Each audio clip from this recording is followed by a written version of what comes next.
Nous avons commencé à parler du revêtement de la puissance d'en haut. Le revêtement de la puissance d'en haut. Revêtement de la puissance d'en haut. Dans le livre de Luc, son chapitre 4, le premier verset, il est écrit: Jésus quittant le Jourdain, rempli du Saint-Esprit, fut conduit par l'Esprit dans le désert. Alors, une fois rempli du Saint-Esprit, Jésus a été conduit au désert. Donc, rempli du Saint-Esprit, il a été conduit au désert. Et à partir du verset 14, la Bible nous dit: Jésus, revêtu de la puissance. Jésus, revêtu de la puissance, allant à Galilée. Et sa renommée se répandit dans tout le pays d'alentour. Et nous avons dit, rempli du Saint-Esprit, sa renommée ne s'était pas répandue.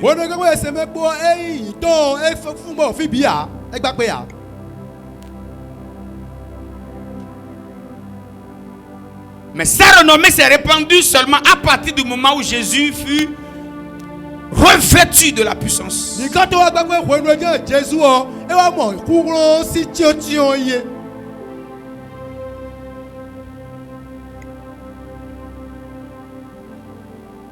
Très sage et très intelligent. Déjà à 12 ans, la sagesse qu'il avait éblouissait même les docteurs de la loi. Et tous appréciaient son intelligence. C'est quel type d'enfant ça? Mais nous avons remarqué, bien qu'il soit sage, la Bible dit il croissait en grâce, il croissait en statut. Alors il croissait, bien qu'il croissait, sa renommée ne s'était pas répandue. La croissance dans la vie est très importante. La sagesse dans la société est très capitale. L'intelligence sur la terre, elle est très importante. Mais nous sommes en train de parler d'une chose qui est la plus importante. C'est le fait d'être revêtu de la puissance de Saint-Esprit.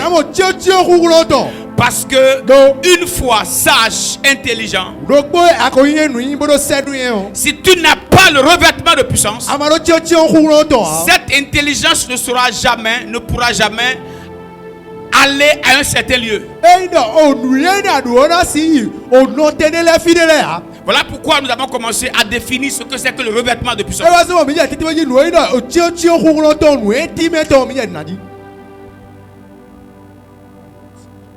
Et de là on a compris pourquoi Jésus avait dit aux disciples: ne quittez pas Jérusalem jusqu'à ce que vous soyez revêtus de la puissance d'en haut. Donc si vous n'êtes pas revêtus de la puissance d'en haut, ne quittez pas Jérusalem. C'est ainsi que les 12 apôtres de Jésus,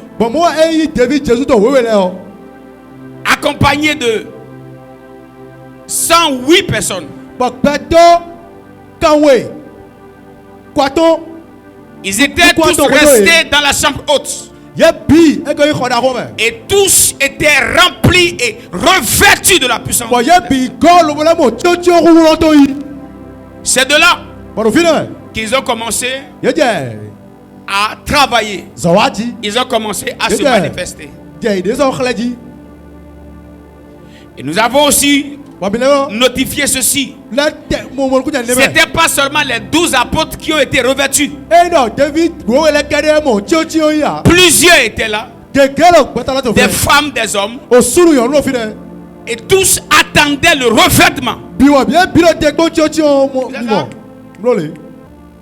La première chose que nous avons définie par rapport au revêtement de puissance, le revêtement de puissance est la couverture de l'esprit. La couverture de l'esprit. Donc celui qui est revêtu de la puissance du Saint-Esprit, il a une couverture.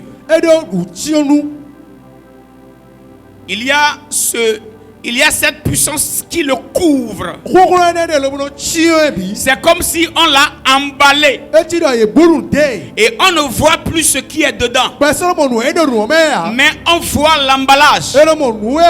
Donc la couverture de l'esprit est un emballage qui vient te donner une autre couleur.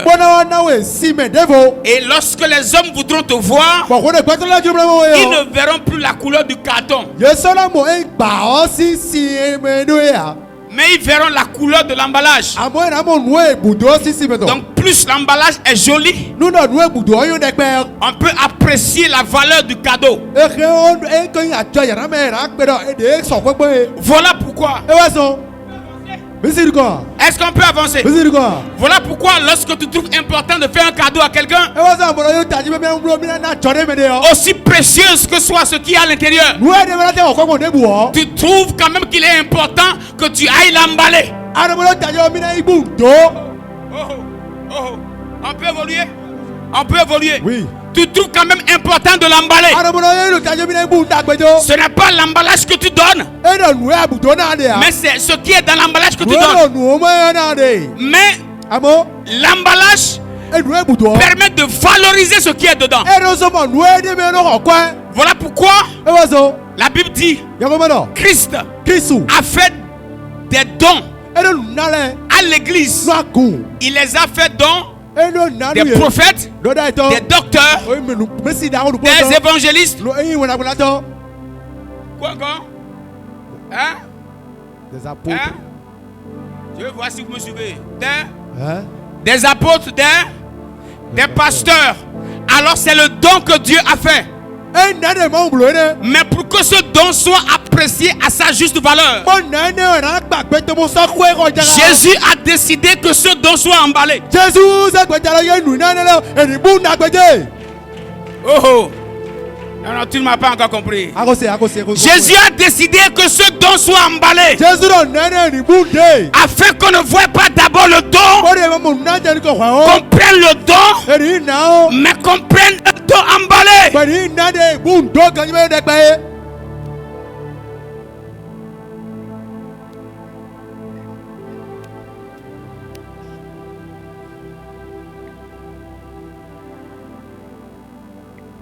Tu es un don que Dieu veut faire à l'humanité. Mais il ne veut pas te donner à l'humanité dans ton état brut là. Il veut te couvrir. Il veut te revêtir de sa puissance. Dites avec moi, Saint-Esprit, revêt-moi.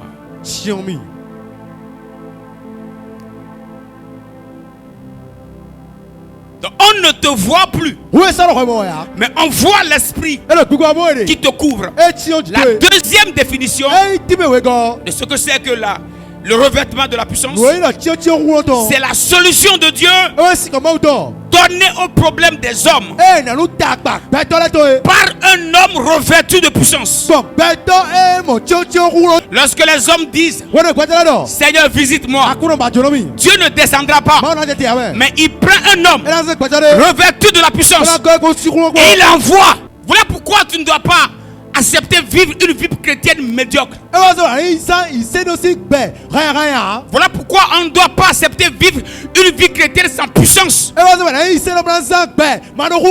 Une vie chrétienne sans puissance est une vie chrétienne qui insulte le ciel. Tu n'es pas un don véritable lorsque tu n'es pas enveloppé.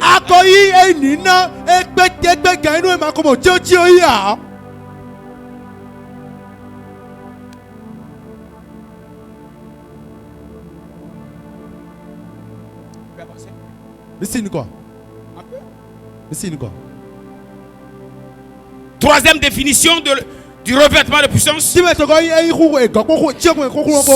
la capacité surnaturelle de Dieu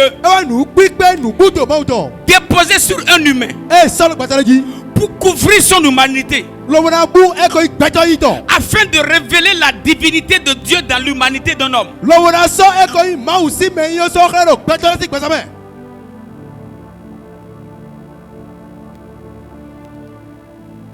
C'est une capacité surnaturelle de Dieu qui dépose sur un humain pour couvrir son humanité, afin de révéler, manifester lui sa divinité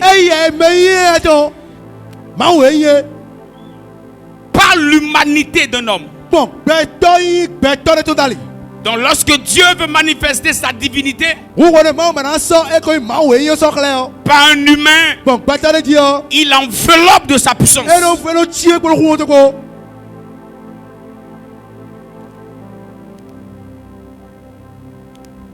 Quatrième chose, c'est la méthode de Dieu pour manifester le ciel sur la terre. C'est-à-dire lorsque les hommes veulent voir comment ce que le ciel est, comment le ciel, ce que le ciel ressemble. L'homme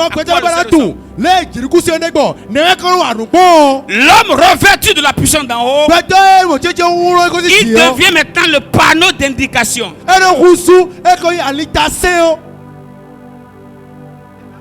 Vous me suivez? L'homme revêtu de la puissance de l'esprit, il devient la plaque. Et en lisant la plaque, on peut avoir sur la plaque toutes les informations qu'il faut sur le ciel. Donc ça veut dire ce que le ciel est, lui il commence à l'incarner. Quand on le voit comme une solution de Dieu en déplacement. Donc lorsque Jésus dit à ses disciples, dans vos prières dites, notre Père qui est au ciel, que ton règne vienne, que ta volonté soit faite sur la terre comme au ciel. Que ton règne, n'oublions jamais, le règne de Dieu ne peut jamais se manifester sur la terre si Dieu ne trouve un homme disponible. Et le règne de Dieu ne peut jamais se manifester si Dieu ne trouve un homme revêtu. L'homme revêtu de la puissance du Saint-Esprit devient le panneau d'indication du ciel. On est là? Est-ce qu'on est là? Alors lorsque je te parle de ça, est-ce que ça commence déjà à ça te dit d'être revêtu? Tu as envie de l'être? Vous ne voulez pas? Oui. Quelqu'un veut être revêtu? Tu veux être le panneau d'indication du ciel sur la terre? Tu veux montrer aux hommes comment le ciel est? Qui veut? Qui veut? Tu veux montrer au ciel comment la terre est? Tu veux montrer à la terre comment le ciel est? Tu veux? Qui veut? Qui veut? Si tu ne veux pas, c'est pas forcé. En tout cas, nous on est là pour ça. Dis à ton voisin, c'est pour ça on est là. Amen. C'est la tragédie de la vie chrétienne. Il y a des réalités importantes. On t'en parle. On t'enseigne là-dessus. Tu vois ça. Et ça ne te plaît pas. Ça ne te dit rien.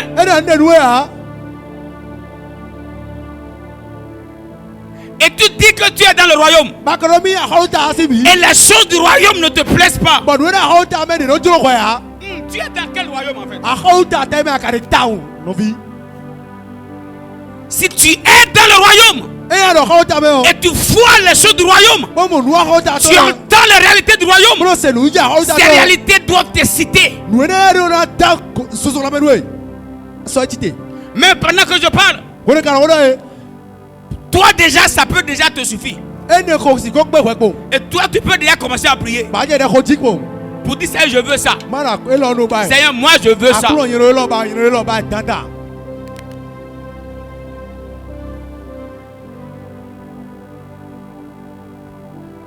Ce 5e définition.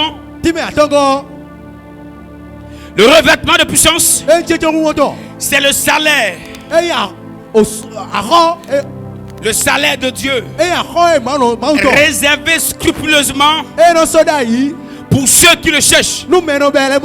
Car Dieu est le rémunérateur de ceux qui le cherchent. On ne prie pas en vain. On ne jeûne pas en vain. On ne cherche pas Dieu en vain. On ne prie pas en vain. On ne cherche pas Dieu en vain. Lorsque tu cherches Dieu, Dieu se révèle à toi. Et il te revêt de sa puissance afin que tu sois une solution pour les autres. L'ami, on ne prie pas en vain. Même lorsque vous priez, vous ne sentez rien. Priez. La prière est une tontine. Et Dieu est un bon tontinier.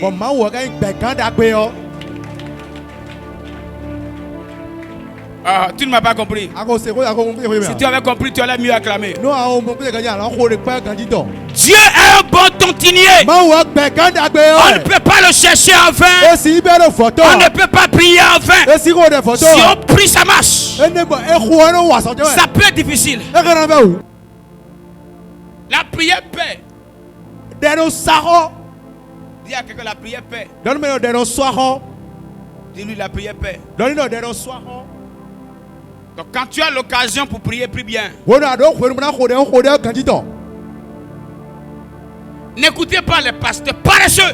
N'écoutez pas les paresseux qui ne veulent pas prier, qui sont occupés à tout, mais qui ne sont pas occupés par la prière. C'est une tragédie de servir Dieu sans passer du temps avec Dieu. C'est une tragédie. Et notre société d'aujourd'hui nous a tellement occupés.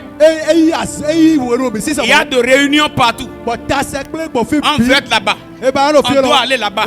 On veut parler avec ceux. Et on n'a plus de temps pour chercher Dieu. C'est un piège. C'est un piège.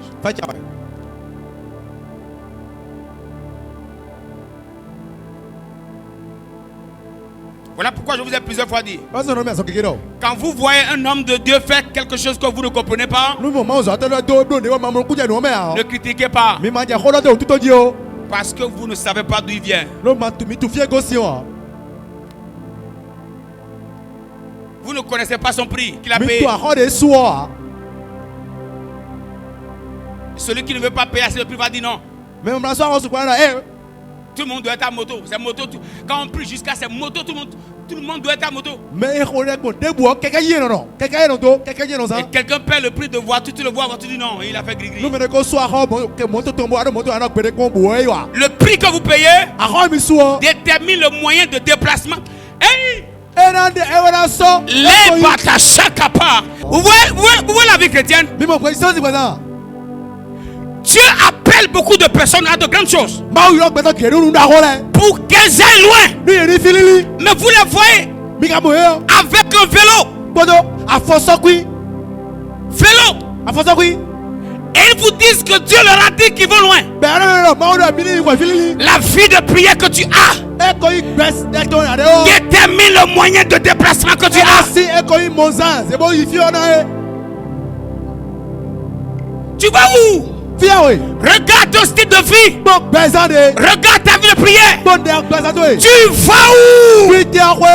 Tu as dit tu vas loin. Et c'est toi qui pédales le vélo. Et tu veux parcourir le monde. Tu veux parcourir le monde? À quel âge? Même si tu dois aller au nord du Bénin, il te faut combien de jours pour aller là-bas à vélo?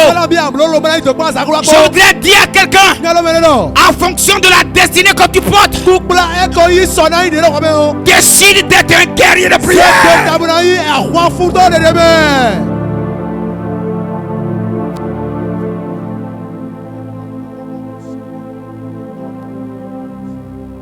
Faut pas prier comme ceux qui ne vont nulle part. Faut pas suivre tout le monde. Faut pas ressembler à tout le monde. Faut pas copier tout le monde. Hey, dites avec moi, hey. Dites encore hey. Dites encore hey. Dites encore hey. Dites encore hey. Écoutez-moi bien. Il y avait une femme de prophète. Cette femme était restée avec son mari jusqu'à la mort du mari. Un mari qui vivait à la présence de Dieu, mais qui ne vivait pas le surnaturel. Il y avait l'huile qu'il fallait pour que sa vie change à la maison. L'huile qu'il fallait pour que sa vie change était à la maison. Mais lui, il est resté là, entêté. Il est mort avec une dette. Et tout ce qu'il a laissé à sa famille, c'est une dette. À un moment donné, sa femme est fatiguée. L'histoire ne peut pas finir comme ça. Jusqu'à ce qu'on vienne chercher mes enfants. Je ne peux pas accepter. Il y a quelqu'un qu'on appelle Élisée. Lui, c'est un homme du surnaturel.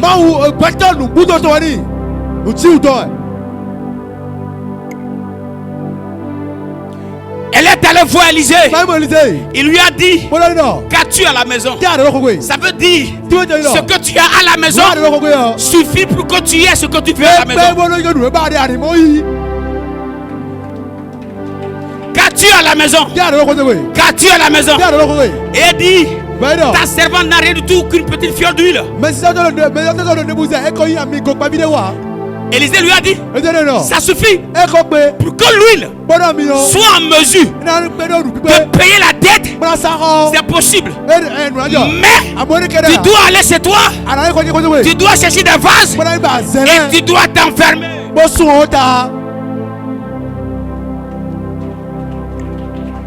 Si ton mari ne connaît pas la technologie de fermer la porte, la technologie d'entrer dans la pièce et de fermer la porte, c'est pourquoi il est mort endetté. Celui qui peut s'enfermer ne peut pas finir endetté.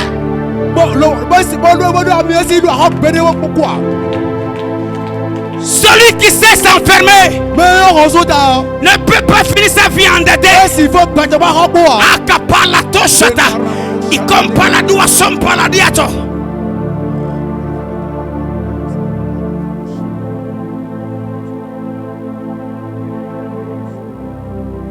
Ce n'est pas sa dette. C'est la dette de son mari. Écoutez-moi ce matin. Vous pouvez payer les dettes de vos parents, les dettes de vos villages. Ce qu'on n'a jamais vu dans ton village, la liberté qu'on n'a jamais vue. Toi, si tu peux décider enfermer ta porte, si tu peux décider entrer dans ta chambre et fermer la porte et passer du temps avec Dieu, tu peux payer la dette. Ainsi les démons ne viendront plus chercher les membres de la famille. Les démons ne viendront plus chercher les membres de la famille. Est-ce que Dieu peut trouver un homme, une femme capable de s'enfermer?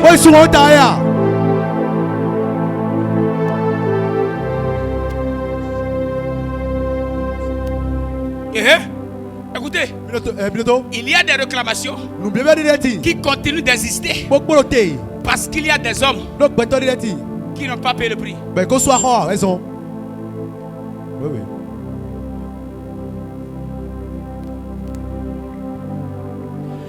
Il y a des réclamations dans ta famille qui continuent de détruire ta vie. Parce que personne n'a encore décidé de payer le prix. Femme, si tu peux entrer.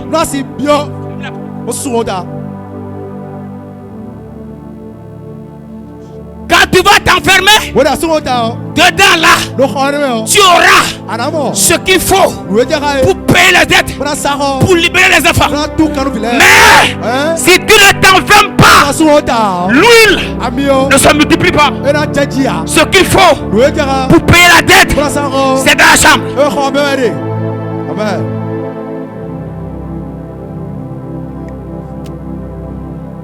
Les réclamations crient dans ta maison.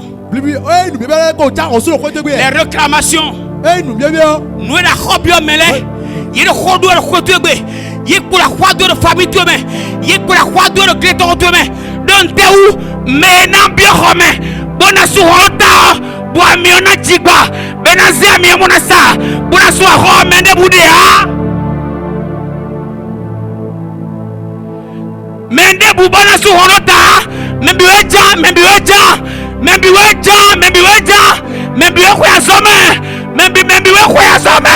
mende busolo tambo na ba mawa.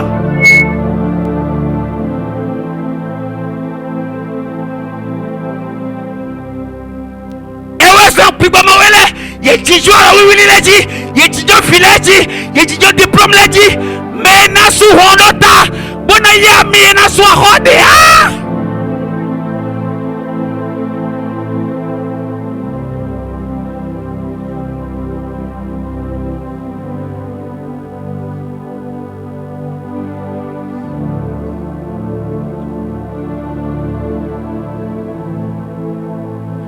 Nous ne y assumons pas pour la robie que tu es. Doit qu'on soit roi. Assois. Adjanti. Tu es tellement occupé. Adjanti. Tu es tellement occupé. Adjantro. Tu es trop occupé. Adjanti. Tu es trop occupé. Adjan. Tu es trop occupé. Tu n'as pas le temps de prière. Adjanti kabi. Tu es trop occupé, n'est-ce pas? Et les réclamations sont là. Lorsque tu ne peux pas les dettes, tu meurs, ils vont prendre ta Lorsque tu ne peux pas, tu meurs, ils vont prendre tes enfants. Lorsque tu ne peux pas, tu meurs, ils vont prendre tes enfants. Il est temps que tu décides de te lever, frère. Est-ce que quand ça peut le voir,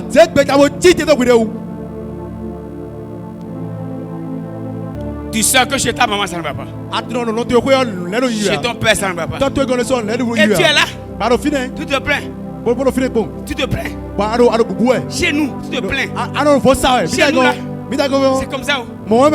Tu attaques qui? Tu attaques qui? Tu attaques. Je peux vous parler? Je peux vous parler? Je te reçois pas bien. Je peux vous parler? Je peux vous parler? Je peux vous parler? Je peux? Oui. Élisée ne viendra pas payer ta dette à ta place. Élisée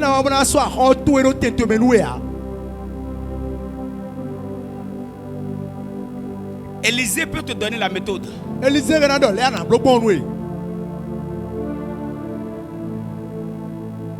Si tu l'appliques, la dette sera payée. Si tu ne l'appliques pas, la dette va rester.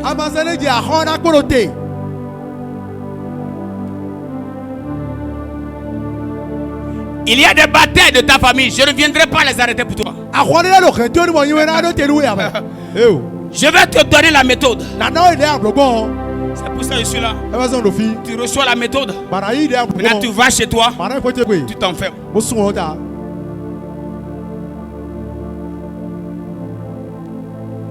Élisée n'a pas dit prends l'argent. Va payer. Élisée lui a donné la méthode. Écoutez-moi s'il vous plaît. Vous n'êtes pas à l'église pour prendre l'argent. Vous n'êtes pas là pour prendre ce qu'il faut pour aller payer la dette. Mais vous êtes là pour avoir la méthode.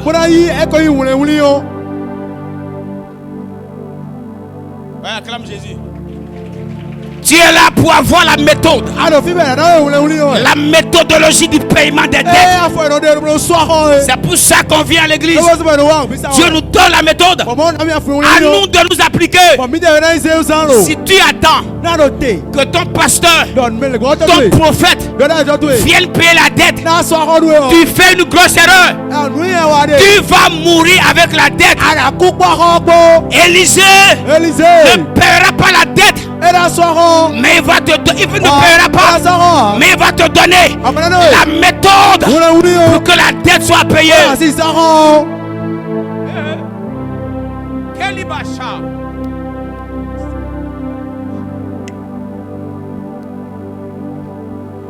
Élisée n'a pas suivi la dame pour vérifier si elle s'est réellement enfermée.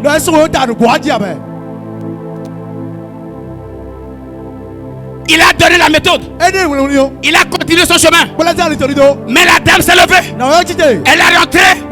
Elle a cherché les vases. Elle s'est enfermée. Elle a multiplié l'huile. Pourquoi Élisée ne l'a pas suivi? Si c'est urgent, elle va le faire.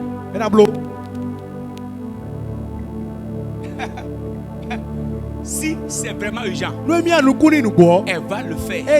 Si ce n'est pas urgent, elle ira. On l'a envoyé chez les voisins. Si elle était une femme papato, elle ira voir les voisins, les voisines. Et palabre va commencer. Discussion va commencer. Mais à cause de l'urgence, elle n'était pas allée demander: et ton mari et tes enfants, ils sont pas allés au boulot aujourd'hui? Coco, s'il te plaît, prête-moi des vaches. Point.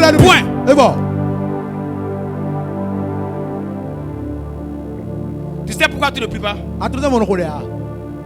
Tu n'as pas d'urgence.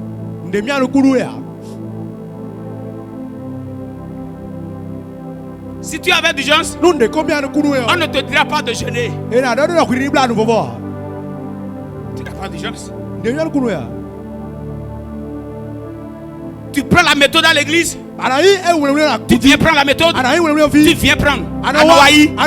Et tu rentres à la maison. Tu te reposes. Tu n'as pas d'urgence.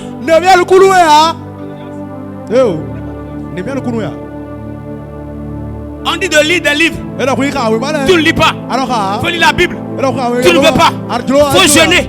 Tu ne pries pas. Viens à l'église. Tu restes à la maison. Tu n'as pas d'urgence. Tu n'as pas d'urgence. Tu n'as pas d'urgence. Mais j'ai une mauvaise nouvelle pour toi. Si tu ne te lèves pas, tu vas mourir avec la dette.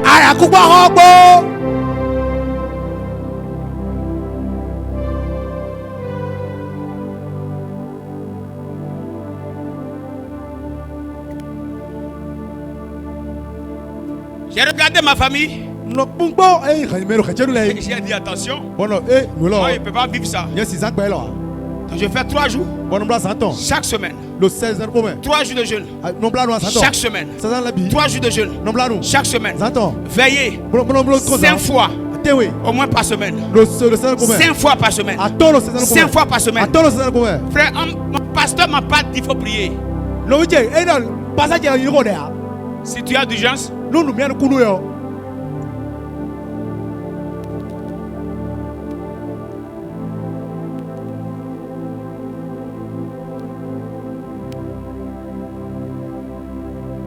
rappelle, vous voulez me consacrer? Je n'avais nulle part rester. L'église était accessible à tout le monde. Mais je voulais me mettre à l'écart. Je suis allé voir mon pasteur. S'il vous plaît, papa, permettez-moi de me consacrer. Mais dans votre bureau, je ne voudrais pas que quelqu'un me voie. Je vais m'enfermer là. Je vais faire beaucoup de jours. Il m'a dit d'accord. Prends la clé. J'ai pris la clé. Je suis allé m'enfermer dans son bureau sur plusieurs jours. Tu n'as pas d'urgence. Tu n'as pas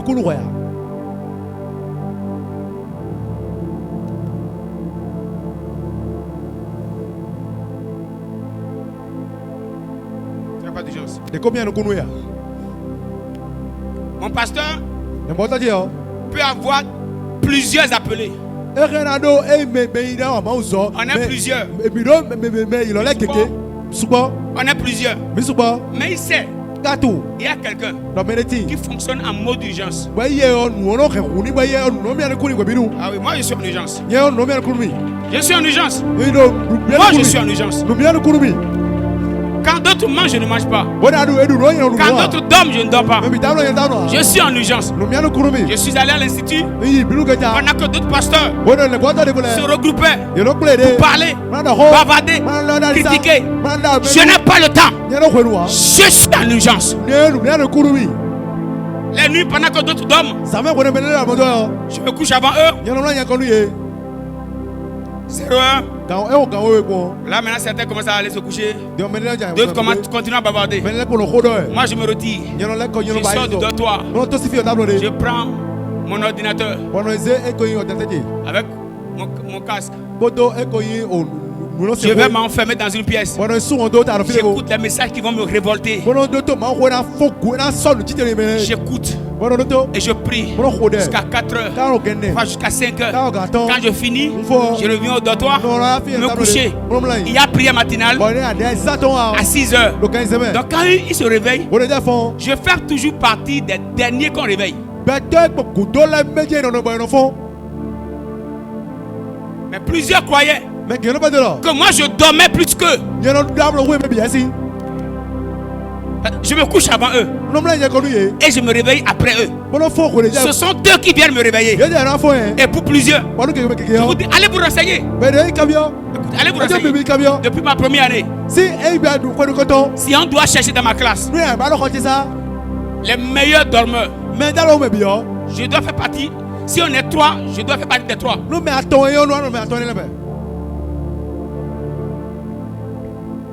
Vous pensez que j'ai honte de vous dire la vérité? Je faisais toujours partie des dormeurs en classe. Vous savez pourquoi? Toute ma nuit, je l'ai passé Brehanto la Gadia Kaba.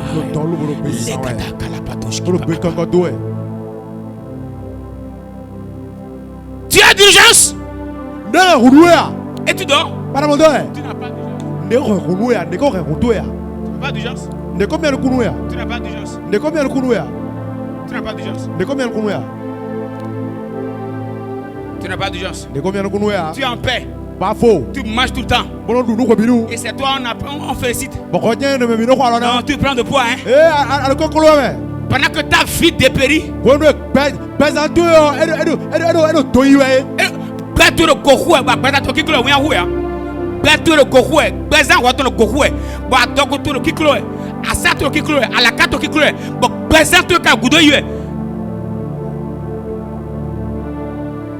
Ta vie dépérit et ton corps prend de poids et tu es content. Tu es une bête. Tu es une honte. Tu es un échec. Alors ce soir, ce matin, je suis là pour te dire que tu dois arrêter ça. Tu dois arrêter ça. Tu dois arrêter ça. Lève-toi. Va payer le prix. Et lève-toi. Va libérer ta famille. Va libérer ta famille. Va libérer ta famille. Alors, fini. Alors, kokoloe. Badio, badio, kala gokuwe. Alors, fini. Kokoloe, badio, miye, nous, yonasi. Aïe, ouyanu. Alame. Aïe, afakuru, kwenotue. Tib, alors, fini. Tite. Bojaku. Boy, tu kanu, kenutue. Iti kanu, mero. Kote, bela, mero. Kentuele.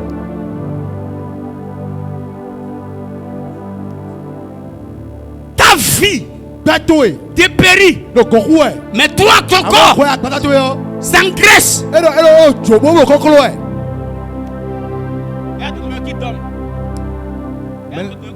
Mais là, tu m'as dit, vous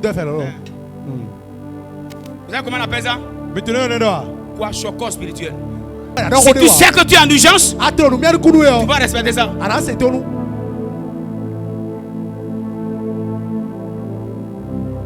Je ne suis pas à la quête de la masse.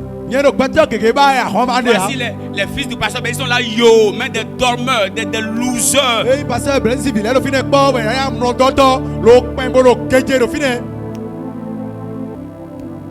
Dis Saint-Esprit de Dieu,